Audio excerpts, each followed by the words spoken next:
At some point of our life, most of us would have to be an employee. An employee need not be a low-level worker.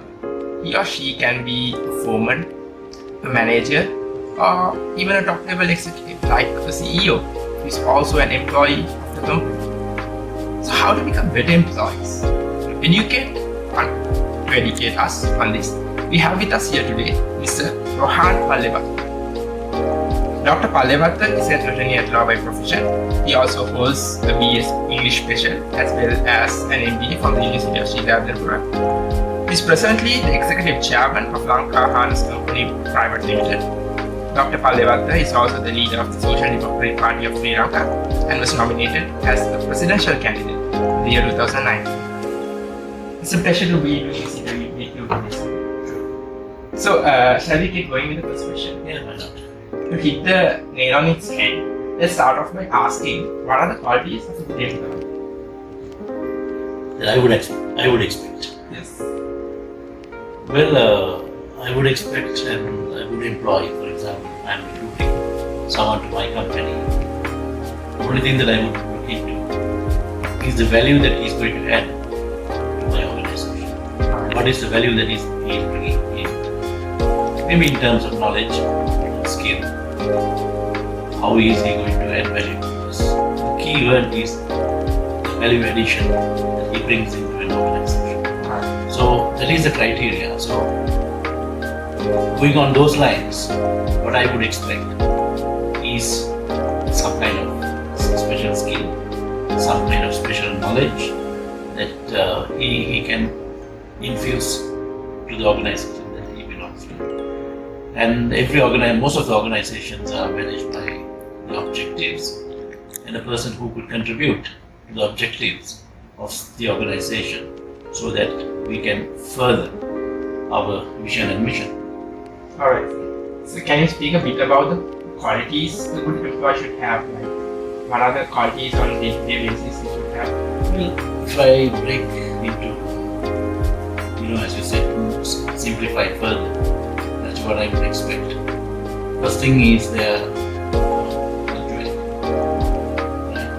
punctuality and their passion towards the work that they do. Because if there are, of course, in Sri Lanka, according to the industrial law, there are a certain number of days that you can take as leave. But even in my organization, there are employees who don't even take the statutory leave that is due to them because they are so passionate about it.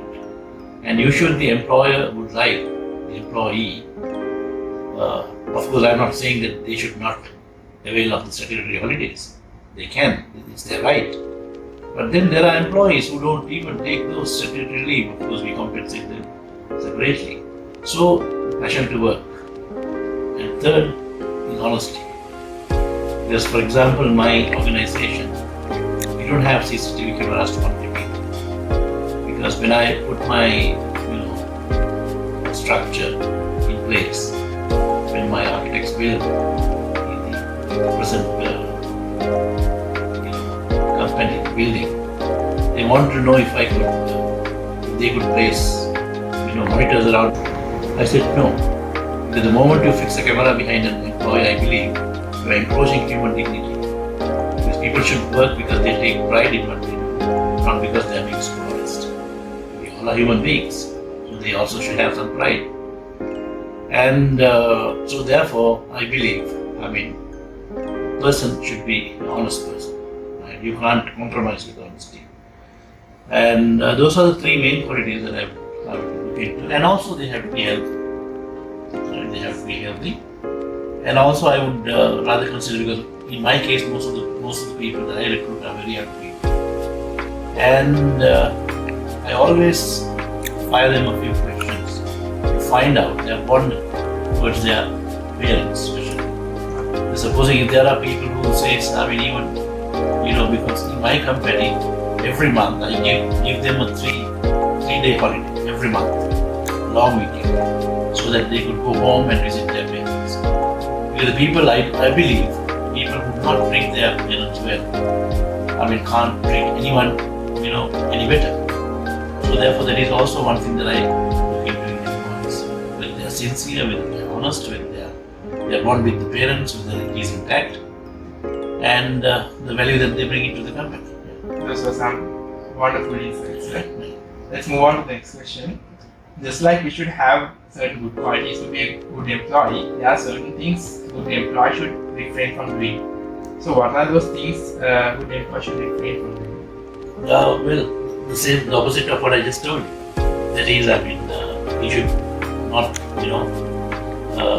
break the rules of the organization. That is, come at the time that he wants, or rather punch in the card for someone else, right? Or there is dishonesty and idling during work, right? So which means he's not passionate about it, and disagreements with the higher management and not communicating it. You can have disagreement, but you have to communicate. But others you wouldn't know. So all these things are the things that an employee should refrain from. Because now in my organization, we send everyone to Japan for training. For the past 20 years, we have sent more than 1,000 employees for training in Japan. And the record of my company is that everyone has returned, 100%. Not a single person had overstayed. Right? So that is because the trust culture, we have what is called a trust culture. So it is because of the trust culture that they come back. Because even Japanese embassy named Hobo, Mr. Hobo was here, I think, a few years ago as a He in fact visited my company to find out whether I have employed a special management to get them back. He thought myself being an attorney at law that I must have drafted the most comprehensive contract that they can reach. But the truth, the crux of the matter and the truth is, I don't get them to sign a single document. I just tell them, I trust that you will come back. Because the moment you condense the trust to a paper, you can breach it, But when the trust is heart to heart, it is difficult for them to breach that. So it has worked for me. So let's move on to the next question. In an organization, we know that there are always going to be people who gossip, who try to put you down. There are going to be unjust managers and all. So how do we deal with this difficult people as an employee? As an employee? Well, it's a tough question because as an employee, seniors have certain qualities. It's not augur well for the organization. Well, I think in this world, for an employee, you are lucky if you are going to get a good employer.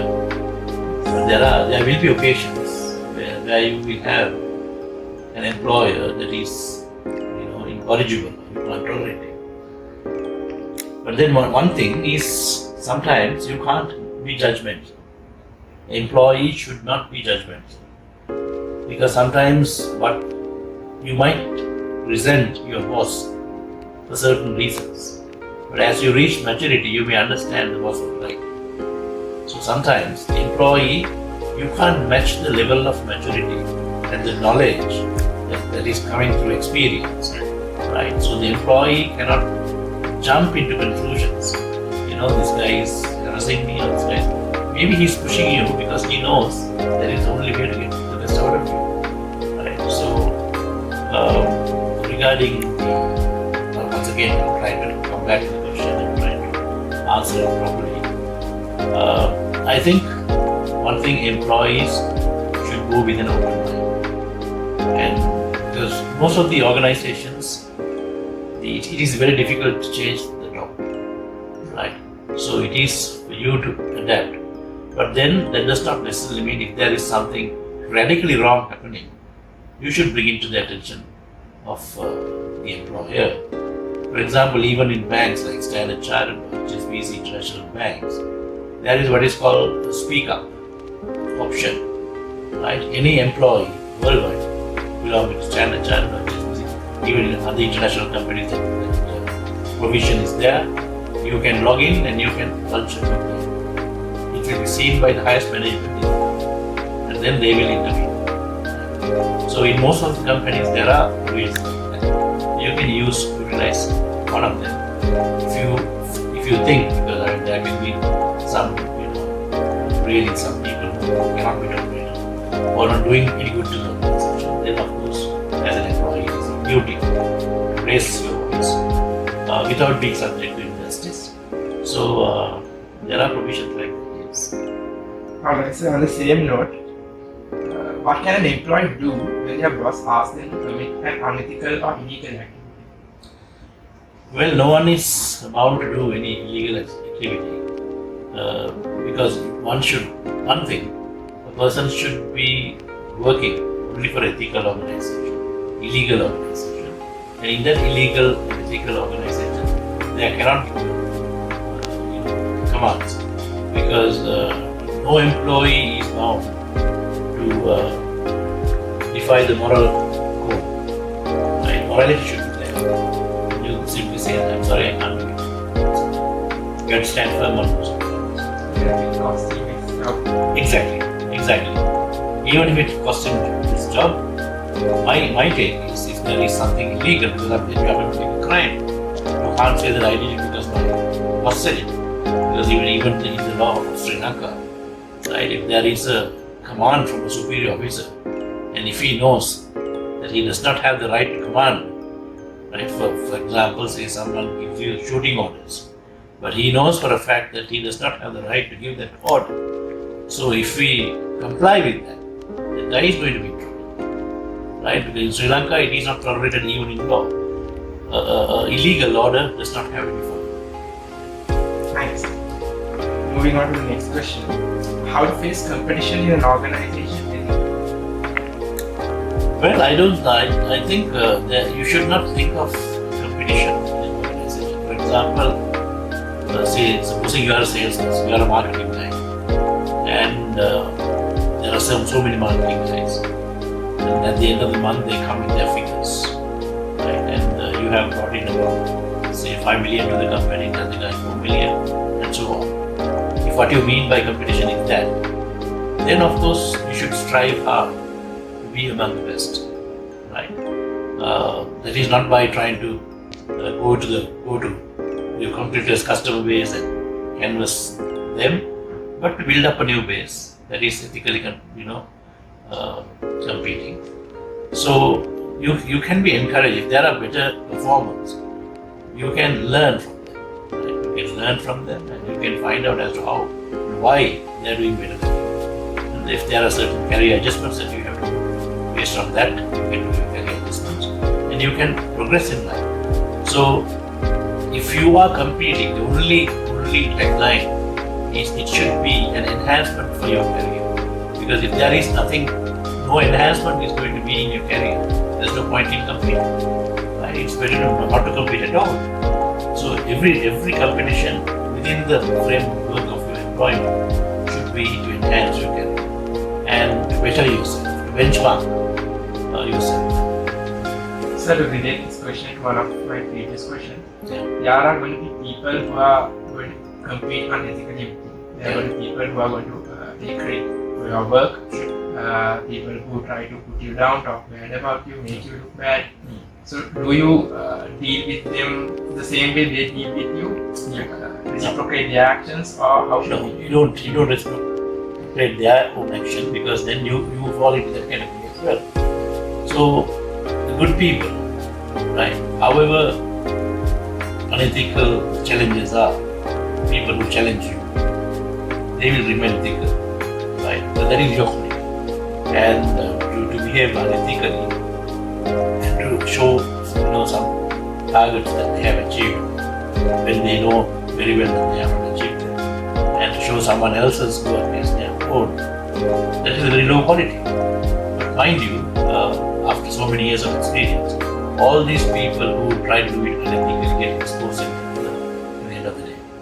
They can't sustain that forever, right? So it is just because there are unethical people, you don't have to reply them in the same way, because then you become unethical too.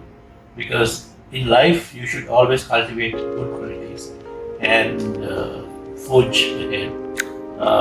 You don't have to necessarily fall into that level and compete or try to please anyone.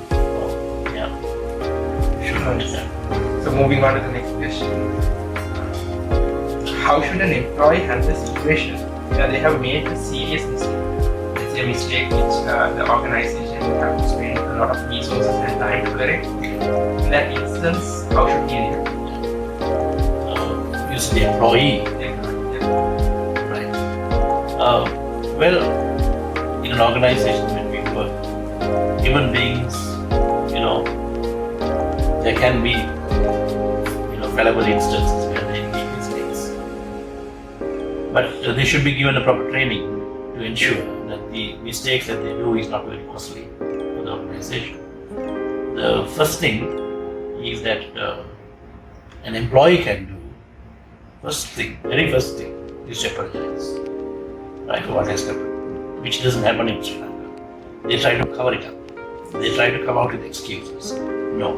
If it comes within the purview of your employment as an employee, and if it was your responsibility, maybe it was beyond your control, it was because someone else's mistake that it happened.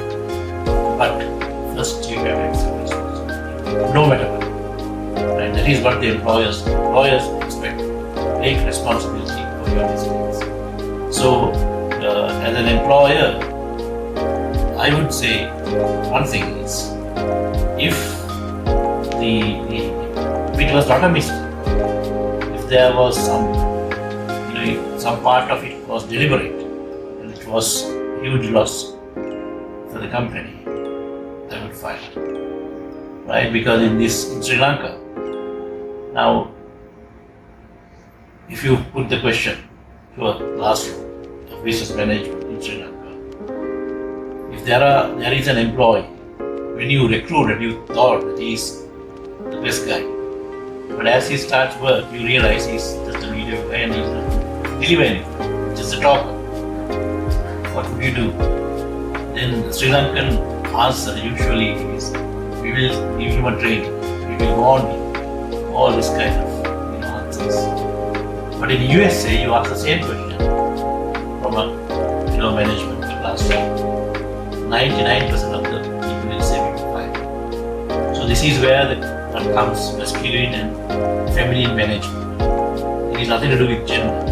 But then in management, we divide managers from feminine managers to masculine managers. Not depending on the gender, but depending how they take decisions. In Sri Lanka, unfortunately, 99% of the managers are feminine managers. That is why they are reluctant to say, I will fire you. But in my case, I would say I will fire if what cost the organization was deliberate on their part. If it was a mistake, and of course if there are certain compliances in an organization, if he or she has defined those compliances, right, disregarded them, then of course I would fire. On no second chance. Alright. Moving on to the final question I have for you. Can you share a few tips with the young undergraduates who are viewing this interview regarding you? I think if they have been watching this from the beginning, now I think you can have an insight as to what an employee expects from an employee. For example, now even in my organization, there are so many people who come from Rotaract University and so many other organizations in Sri Lanka, even Jayewardenepura University. They come and on apprenticing, they stay there for about 6 months for industrial training. So when they come, they expect me to give them an assignment as to what they should be doing. But usually I don't, because if I give them an assignment, I'm limiting them, I'm imposing my limitations on them. Because a person coming from University of Sri Jayewardenepura might be smarter than me. He might be young in age, but he can always be smarter than I. So if I give him an assignment, he will work in that frame. And that assignment I prepare with my knowledge. Everyone's knowledge has limitations.